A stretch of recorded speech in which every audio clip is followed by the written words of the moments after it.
الحمد لله وحده والصلاة والسلام على من لا نبي بعد أما بعد فأعوذ بالله من الشيطان الرجيم بسم الله الرحمن الرحيم يا أيها الذين آمنوا توبوا إلى الله توبة نصوحا عسى ربكم أن يكفر عنكم سيئاتكم ويدخلكم جنات تجري من تحتها الأنهار عن أنس قال قال رسول الله صلى الله عليه وسلم كل بني آدم خطاء وخير الخطائين التوابون اور کما قال علیہ الصلاۃ والسلام۔ اے ایمان والو، اللہ سے خالص توبہ کرو، امید ہے کہ تمہارا پروردگار تمہارے گناہوں کو مٹا دے گا اور تمہیں ایسے باغوں میں داخل کرے گا جس کے نیچے نہریں جاری ہیں۔ انسان خطا اور نسیان سے مرکب ہے۔ کوئی انسان یہ دعویٰ نہیں کر سکتا کہ اس سے کوئی غلطی نہیں ہو سکتی، کسی قسم کے گناہ کا صدور نہیں ہو سکتا۔ انبیاء کرام علیہ السلام کے سوا کوئی انسان معصوم نہیں۔ غلطیاں، چوک، گناہ ہر ایک سے ہو سکتے ہیں اور ہو جاتے ہیں۔ گناہ ہو جانا حیرت انگیز نہیں، لیکن گناہوں پر اصرار اور گناہوں پر اڑے رہنا حیرت انگیز بھی ہے اور بہت بڑی معصیت بھی۔ انسان سے جو ہی کوئی گناہ ہو، خواہ جان بوجھ کر یا غفلت و لاپرواہی سے، اس پر لازم ہے کہ فوراً نادم ہو، توبہ و استغفار کرے اور اس گناہ کا ارتکاب نہ کرنے کا عہد کرے۔ حضرت انس رضی اللہ عنہ روایت کرتے ہیں کہ رسول اللہ صلی اللہ علیہ وسلم نے ارشاد فرمایا، ہر انسان خطا کار ہیں اور سب سے اچھے خطا کار وہ لوگ ہیں جو توبہ کرنے والے ہیں۔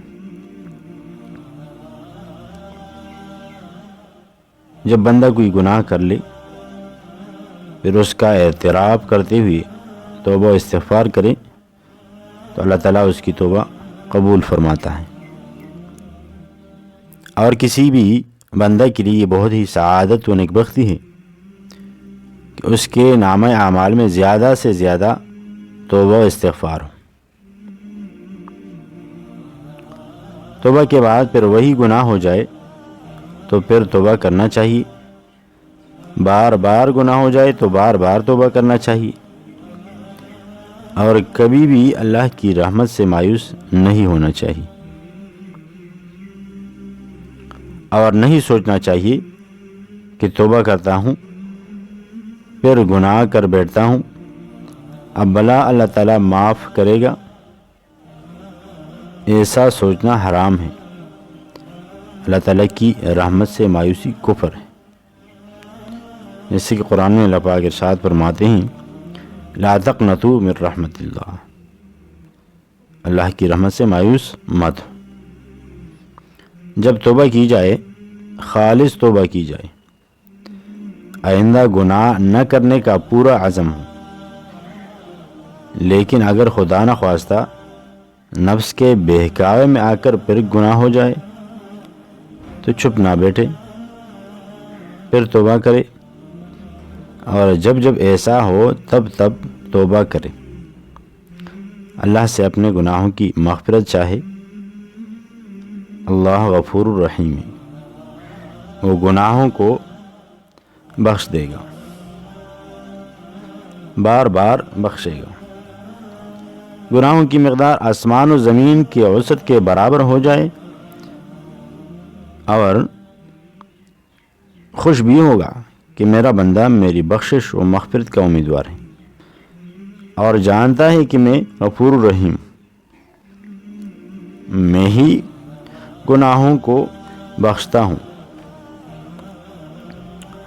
ابوبکر صدیق رضی اللہ عنہ روایت کرتے ہیں کہ رسول اللہ صلی اللہ علیہ وسلم نے ارشاد فرمایا، اس نے گناہوں پر اصرار نہیں کیا جس نے استغفار کر لیا، اگرچہ دن میں 70 مرتبہ ایسا ہوا ہو۔ مسلم شریف کی ایک روایت ہے کہ رسول اللہ صلی اللہ علیہ وسلم نے ارشاد فرمایا، اے لوگو اللہ سے توبہ کرو،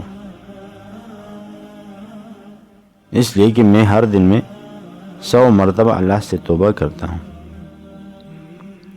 سوچنے کا مقام ہے کہ رسول خدا صلی اللہ علیہ وسلم تو گناہوں سے معصوم ہونے کے باوجود ایک دن میں 100 مرتبہ توبہ استغفار کرے، اور ہم جیسے گناہگار خطاؤں میں غرق، معصیت میں ڈوبے ہوئے توبہ کی بات بھی نہ سوچیں،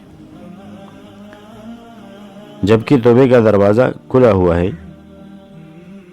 اللہ کی رحمت و مغفرت ہمارا انتظار کر رہی ہے، مگر ہم ہیں کہ اللہ کی رحمت و مغفرت سے دامن بھرنے کے لیے آگے نہیں بڑھتے۔ حدیث میں ہے کہ جب بندہ کوئی گناہ کرتا ہے تو اس کے دل پر ایک سیاہ دبا پڑ جاتا ہے، پھر اگر توبہ استغفار کر لے تو دبا صاف ہو جاتا ہے اور دل چمکنے لگتا ہے، لیکن اگر توبہ نہ کرے اور گناہ پر گناہ کرتا چلا جائے تو وہ دبا بھی بڑھتا رہتا ہے، یہاں تک کہ پورا دل سیاہ ہو جاتا ہے۔ رسول اللہ صلی اللہ علیہ وسلم ارشاد فرماتے ہیں کہ مومن کی شان یہ ہے کہ وہ اپنے گناہ کو یوں سمجھے کہ پہاڑ کے نیچے کھڑا ہے، اور ڈر ہے کہ پہاڑ اس پر گر نہ پڑے، اور کافر و فاسق گناہ کو یوں سمجھتا ہے کہ جیسے ناک پر مکھی بیٹھی ہو۔ اس لیے توبہ استغفار دنیا کے غموں کا علاج اور کشائش رزق کا سبب ہے، اس سے دین بھی بنتا ہے اور دنیا بھی۔ حضرت عائشہ صدیقہ رضی اللہ عنہا روایت کرتی ہیں کہ رسول اللہ صلی اللہ علیہ وسلم نے ارشاد فرمایا، جس نے استغفار کو لازم کر لیا اللہ تعالیٰ اس کے لیے ہر تنگی سے نکلنے کا راستہ بنائے گا اور ہر غم سے کشادگی پیدا کرے گا، اور اس کو ایسی جگہ سے رزق دے گا جہاں سے اسے گمان بھی نہ ہوگا۔ اللہ تعالیٰ ہم تمام مسلمانوں کو اپنے مرضیات پر چلائے، گناہوں اور خطاؤں سے محفوظ رکھے، اور صدق دل سے توبہ استغفار کی توفیق عطا فرمائے۔ آمین۔ وآخر دعوانا ان الحمد للہ رب العالمین۔